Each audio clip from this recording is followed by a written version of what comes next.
پایداشتگی است. بعضی ها سوال دارن که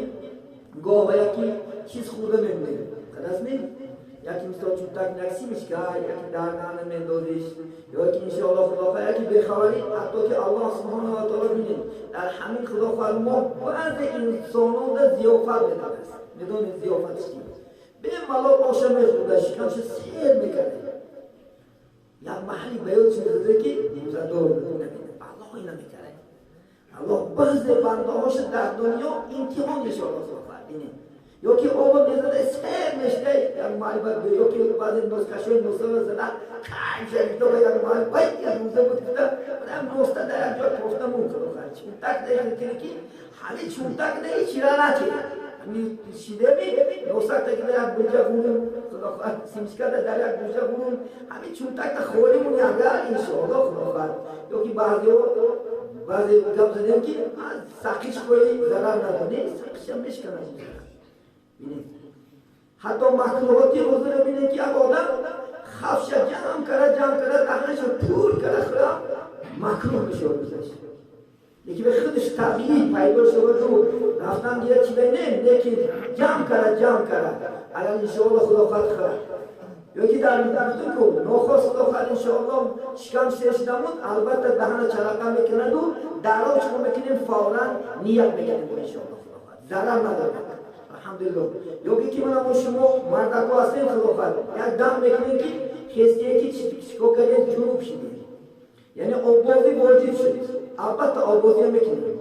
ضرر ندارد آبازی چیسترز میکنیم خدا خواهد فقط دهن و بینی احتیاط میکنیم لیکن دهن چرقه میکنیم غرغره من تورد میکنیم که در تورد مثال فقط مبالغه یعنی غرغره کرد بیخی گلنه تر نمیکنیم لیکن دهن البته آگرفته شدن سنته یا که بینه درش شدن سنته سخت نمیکشیمش اندمی آوازی هم همیخیده یعنی دهن و بینی هم فقط غرغره شد تورد نمیکنیم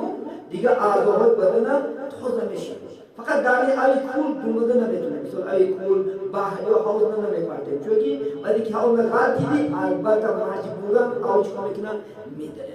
ولی همین لیکن آوازی کردن یا که برای بسیار کار کرده و روزانه تشدیده برفته نه میلوش نیست اصلا یک فقیر آلیزه هیچی ضرر نداره یکی یک لباسی که ماتریال تر نمیسال خونکه کنه پیچاله کرده چکا کنه یعنی بشینی خلوخت ضرر ندارد همین حالتون دا چکا میکنیم درم انشاءالله خدا خواهد نیت میکنیم دوام دادن ایدار یا که کسی برای مجبور روزتون خونود شاید بودم مجبور کرد در دار تو تمامت کید دیگر صورت کید و روزه شما هیچی نمیشکند و دیگر درم باشو میکنیم انشاءالله خدا خواهد نیت میکنیم دوام دادن میکنیم یکی اختیاری اگر شما دونستن یک روزه رخیم جنایت 61 روز پای در پای روزه میداریم 2 ماه و 1 روز پای در پای میداریم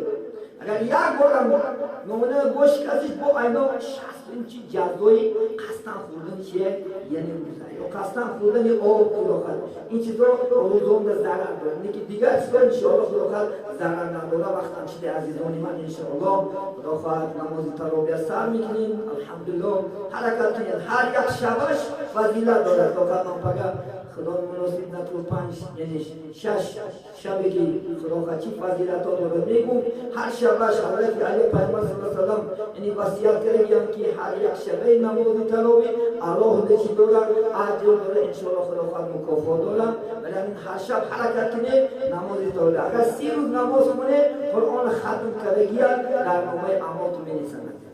یعنی 30 روز قرآن ختم کردگی بچه قاری خونم سامه هم از قاری اجرش بر نداره که ما شنیده نظر میبریم همین چند قصه ثواب دیدم ما و شما برابر همون ثواب همون اجر هست انشاءالله برمیشه شور باشیم قرآن باشیم انشاءالله خدا خواهد در ماه رمضان حرکت کنه خدا خواهد کیفیت رو در مورد ویرون نکنه حق وارد کردن باختن آزار دادن همش هر کی میگه در این ماه دل آزاری کند نه روی جیب جنت بیند و نه بیش کسی که در این ماه دل آزار نشه نسبت خانواده و نسبت زنها و نسبت بچه ها نسبت پدر و همسایه محله لفظ شیرین سخنی خوب کردیم انشاءالله خدا خواهد این ما چیکار کنیم ادا کنیم و آخر دعوانا ان الحمدلله رب العالمین